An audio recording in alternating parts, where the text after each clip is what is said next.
Hai murid-murid. Murid-murid, pernah lihat ke tempat ini? Macam pernah lihat tempat ini. Tapi di mana murid-murid? Ya, di zoo. Ada apa murid-murid? Ramai orang. Pasti banyak binatang murid-murid.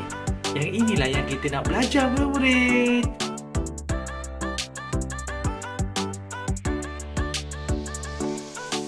Bismillahirrahmanirrahim. Assalamualaikum warahmatullahi wabarakatuh. Dan salam sejahtera diucapkan kepada anak-anak di luar sana. Semoga dalam keadaan yang sihat sejahtera bersama keluarga yang tersayang. Bertemu kembali kita dalam video PDVC di bawah tema 6 Sains dan Teknologi dan Inovasi. Pembelajaran kita kali ini di bawah kemahiran mendengar dan bertutur, buku teks Bahasa Melayu KSSR tahun 5, buku surat 120. Jangan lupa murid-murid, banyak perkara-perkara yang ingin cikgu kongsikan kepada kamu mengenai haiwan di sekeliling rumah kamu murid-murid. Apa tunggu lagi murid-murid? Jom kita belajar. Sebelum kita memulakan pembelajaran kita pada hari ini, mari kita lihat objektif pembelajaran dan kriteria kejayaan terlebih dahulu murid-murid. Objektif pembelajaran kali ini, pada akhir PDVC, murid-murid dapat bersoal jawab untuk menjana idea daripada pertanyaan yang diujarkan dengan betul.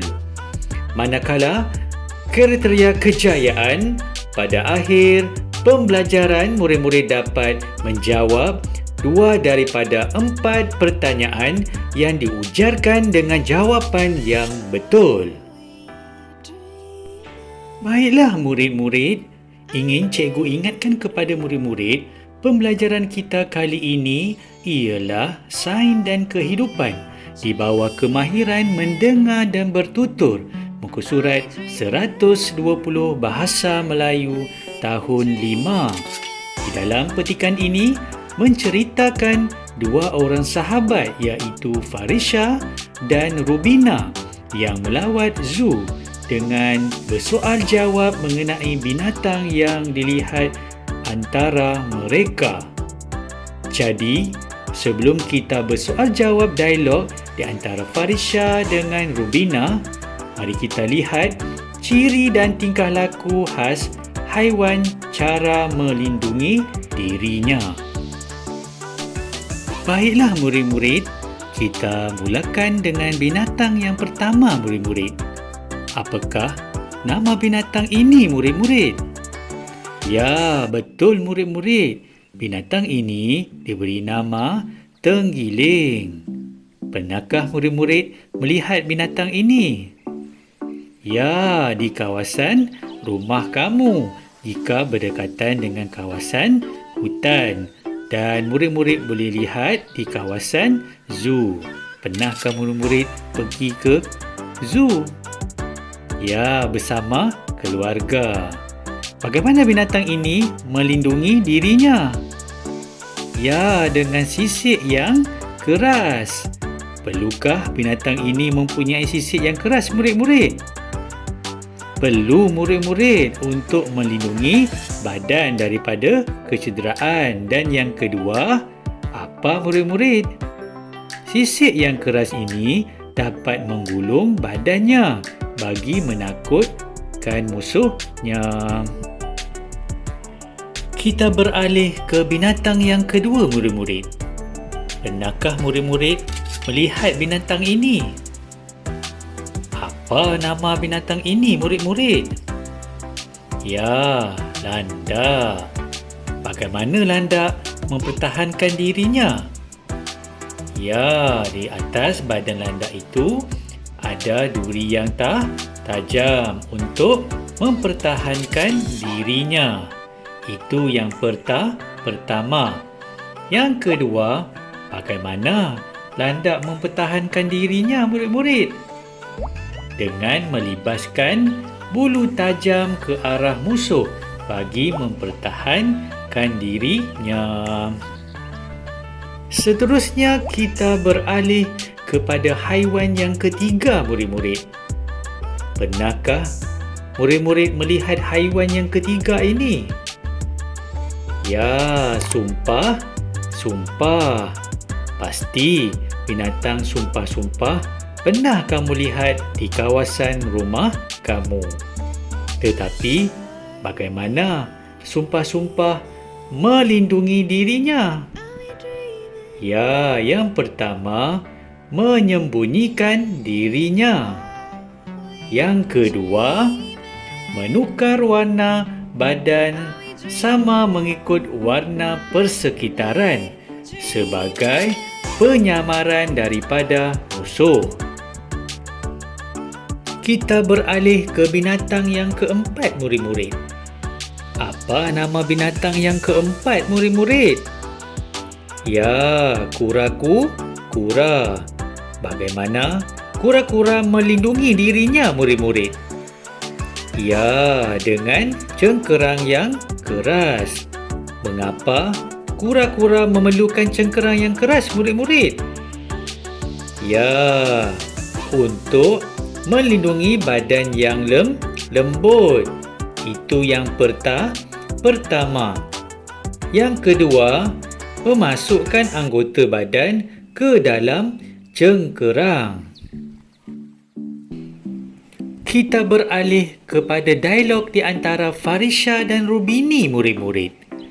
Dua orang sahabat baik ini sedang berbual-bual mengenai binatang yang dilihatnya di dalam zoo. Kita mulakan dengan dialog Farisha terlebih dahulu, murid-murid. Tahukah kamu cara haiwan-haiwan tersebut melindungi dirinya? Apa binatang yang dimaksudkan oleh Farisha, murid-murid? Ya, sesumpah dan tenggiling. Tetapi Rubini tidak dapat menjawabnya. Saya tidak tahu, Farisha, bagaimana situasi itu terjadi. Begini jawabnya. Haiwan-haiwan itu akan menggunakan ciri dan tingkah laku khas. Misalnya, sesumpah menukarkan warna badan sama mengikut warna persekitaran sebagai penyamaran daripada musuh.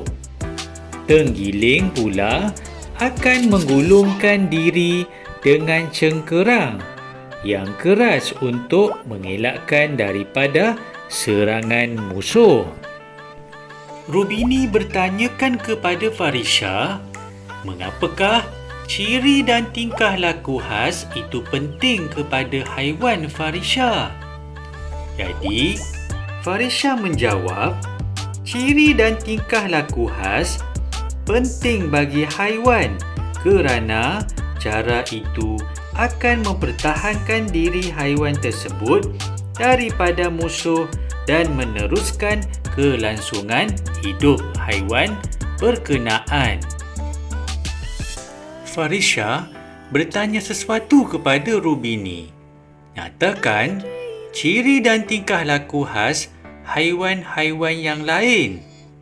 Jawab Rubini, ciri dan tingkah laku khas haiwan lain seperti kerbau dan rusa yang menggunakan tanduk yang tajam sebagai cara menakutkan musuh agar tidak mendekati dirinya. Ular dan kalajengking mengeluarkan bisa untuk memberikan amaran kepada musuh. Siput memasukkan diri ke dalam cengkerang kerana untuk mengelakkan diri daripada dimakan oleh haiwan yang lain. Perkongsian ilmu cikgu telah berakhir di sini. Cikgu doakan anak-anak sudah mengetahui ciri-ciri dan tingkah laku haiwan melindungi dirinya. Sehingga berjumpa lagi murid-murid. Assalamualaikum.